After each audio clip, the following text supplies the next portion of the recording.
Hello viewers, সকলকে স্বাগত জানাই এসডি স্টেট টিউটোরিয়াল চ্যানেলে। ন্যাশনাল স্কলারশিপ পোর্টাল থেকে প্রি ম্যাট্রিক এবং পোস্ট ম্যাট্রিক স্কলারশিপের জন্য এনএসপি পোর্টাল ওপেন করে দেওয়া হয়েছে। তাই ত্রিপুরা রাজ্যের মধ্যে যে সকল এসসি স্টুডেন্ট রয়েছেন, আপনারা প্রি ম্যাট্রিক এবং পোস্ট ম্যাট্রিক স্কলারশিপের জন্য অ্যাপ্লাই করতে পারবেন। তাছাড়া যে সকল ছাত্রছাত্রীদের পরিবার সাফাই কাজের সঙ্গে নিযুক্ত, তারাও ন্যাশনাল স্কলারশিপ পোর্টালে অ্যাপ্লাই করতে পারবেন। যে সকল ছাত্রছাত্রীরা পোস্ট ম্যাট্রিক স্কলারশিপের জন্য অ্যাপ্লাই করবেন, তাদের অনলাইনে অ্যাপ্লিকেশন স্টার্ট হয়ে গিয়েছে। আগস্ট মাসের 28 তারিখ থেকে শুরু হয়েছে এবং তা চলবে 2025 সালের জানুয়ারি মাসের 31 তারিখ পর্যন্ত। ভেরিফিকেশন করানো হবে আগস্টের 28 তারিখ থেকে শুরু করে ফেব্রুয়ারি মাসের 15 তারিখ পর্যন্ত। প্রি ম্যাট্রিক স্কলারশিপ ক্লাস 9 এবং 10-এর জন্য অনলাইনে অ্যাপ্লিকেশন স্টার্ট হয়েছে আগস্টের 28 তারিখ থেকে শুরু করে এবং তা চলবে 2025 সালের জানুয়ারি মাসের 31 তারিখ পর্যন্ত। ভেরিফিকেশন করানো হবে আগস্টের 28 তারিখ থেকে শুরু করে ফেব্রুয়ারি মাসের 15 তারিখ পর্যন্ত।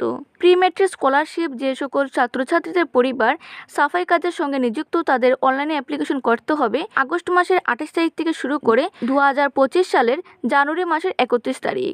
ভেরিফিকেশন করানো হবে আগস্টের 28 তারিখ থেকে শুরু করে ফেব্রুয়ারি মাসের 15 তারিখ পর্যন্ত। আপনাদের ন্যাশনাল স্কলারশিপ পোর্টালে অনলাইনে অ্যাপ্লিকেশন করতে হবে এবং তারপর আপনাদের প্রিন্ট কপি বিদ্যালয় বা কলেজে সাবমিট করতে হবে। তবে এখানে একটা গুরুত্বপূর্ণ পয়েন্ট রয়েছে, উল্লিখিত সময়ের মধ্যে যদি আপনারা স্কলারশিপের জন্য অ্যাপ্লাই না করেন, তাহলে দ্বিতীয়বার স্কলারশিপ পোর্টাল রিওপেন করানো হবে না। তো আপনারা অবশ্যই 2025 সালের জানুয়ারি মাসের 31 তারিখের মধ্যে স্কলারশিপের জন্য অনলাইনে ফর্ম ফিল আপ করে নেবেন। তাছাড়া 2023 সালে যে সকল ছাত্রছাত্রীরা স্কলারশিপের জন্য অ্যাপ্লাই করেছিলেন, তাদের মধ্যে অনেকেরই অ্যামাউন্ট আসা স্টার্ট হয়ে গিয়েছে এবং যাদের এখনও পর্যন্ত স্কলারশিপ অ্যামাউন্ট আসেনি, আপনারা কিছুদিন অপেক্ষা করুন বা আপনারা ব্যাংকে গিয়ে আপনারা চেক করাবেন যে ব্যাংক অ্যাকাউন্টের সাথে আধার সেন্ডিং রয়েছে কিনা।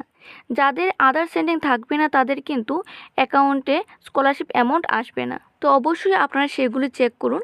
তো যাদের ব্যাংক অ্যাকাউন্টের সাথে আধার সেন্ডিং রয়েছে, আপনারা কিছুদিন অপেক্ষা করুন, কিছুদিনের মধ্যেই অ্যামাউন্ট চলে আসবে।